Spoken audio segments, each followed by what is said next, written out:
You're 25. It's your friend Sarah's birthday. A rented-out corner of a bar downtown, string lights, too many people crammed around two pushed-together tables. Someone's telling a story about their apartment hunt, how impossible it is right now, how everyone's rent just went up again. The table nods in that tired, collective way.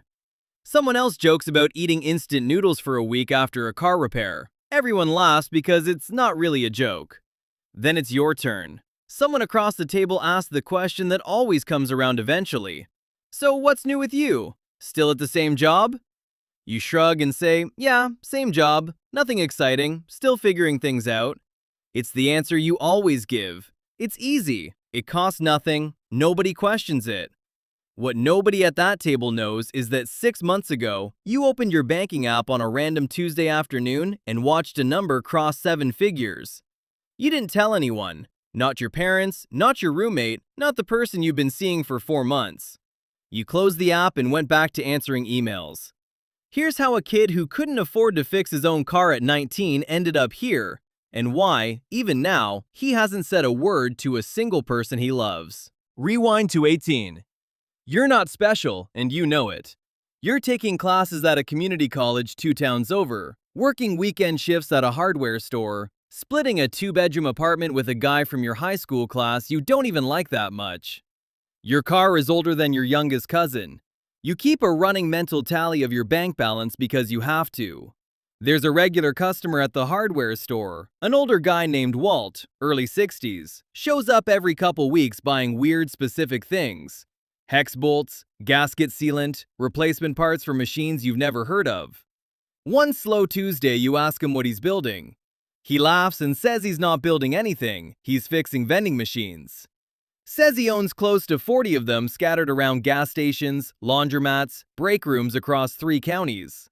Says most people walk past a vending machine their whole life and never once think about who owns it, who fills it, who's making 40 cents of pure profit off every dollar in quarters. You ask him how he started. He says the same way anyone starts anything worth starting. Small, cheap, and unnoticed. He bought one broken machine off a guy going out of business, fixed it himself, and put it in the break room of a mechanic shop that didn't have one. That's it. That's the whole beginning. You can't stop thinking about it. Not because vending machines are exciting, because it's the first time in your life someone's shown you a version of money making that doesn't require a business degree, a rich uncle, or luck. Just attention. Just noticing what everyone else walks past. At 19, you find a used vending machine on a local classified site. Some guy liquidating a failed office supply company. $240. It doesn't even work. The coin mechanism is jammed. You watch 3 different repair videos on your phone in the hardware store parking lot and fix it yourself in an afternoon. You talk your way into placing it in the break room of a small auto body shop near your apartment. The kind of place that's never had a machine before because nobody bothered asking. 15% of gross sales to the shop owner. The rest is yours. First month, you clear $61. It's almost nothing. It's also the first money you've ever made that didn't come from trading an hour of your life for a wage. Your roommate asks what's in the trunk of your car when he sees bags of chips and soda cans. You tell him it's for a work thing. You don't lie exactly, you just don't finish the sentence. By the time you're 20, you have 4 machines. You know this sounds small because it is small, but the pattern is already there, the one that's going to matter more than any single machine ever could. Every dollar that comes in goes right back into the next machine, or the next location, or a better coin mechanism that jams less. Nothing goes toward a nicer apartment. Nothing goes toward a better car. You are, by any outside measure, still exactly as broke as you were a year ago. You are not. 21 is the year it stops being a hobby. You use what you've saved, plus a small loan from a credit union that almost laughs you out of the building, to buy out a small vending route from a guy retiring after 20 years. 19 machines across gas stations and warehouses, already placed, already earning. You keep your day job at the hardware store because the route doesn't need you every hour.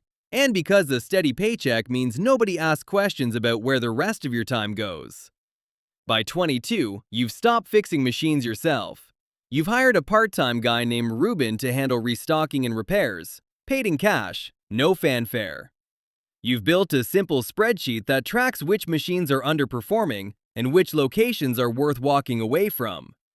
You are, quietly, running a small logistics company out of a spare bedroom, and not one person in your life knows it exists. This is the part people never believe. It's not thrilling. There's no montage. It's spreadsheets on a Tuesday night after a full shift at the hardware store. It's driving 40 minutes to swap out a broken bill acceptor. It's turning down a work trip because you can't afford to be away from the route for a week. It's boring, relentless, invisible work. And it's the only reason any of what comes next happens at all. At 24, a regional vending and micro market company reaches out. They've been buying up small independent routes across the state, and someone mentioned yours. The conversation is polite, almost casual, until they ask to see your numbers. You send over 18 months of clean records, because of course they're clean. You built the spreadsheet for exactly this reason without even knowing it. The offer that comes back is built on a multiple of your monthly net, plus the value of the machines themselves. You negotiate over 5 weeks, mostly over email, mostly during your lunch break at the hardware store. When the final number lands, it's just past $1 million.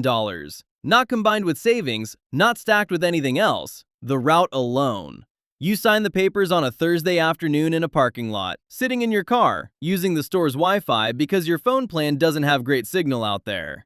The wire clears the next morning. You open the app before your shift starts. The number has a comma in it you've never seen before. You wait for the feeling everyone talks about. The rush, the relief, the sense that something is fundamentally shifted. It doesn't come. You sit in the break room for exactly as long as your break allows. Then you clock back in and finish your shift stocking shelves because you already promised your manager you would. You told someone, once. Her name doesn't matter for the story, but she mattered to you. 6 months into dating, it started to feel dishonest not to say something. So you told her.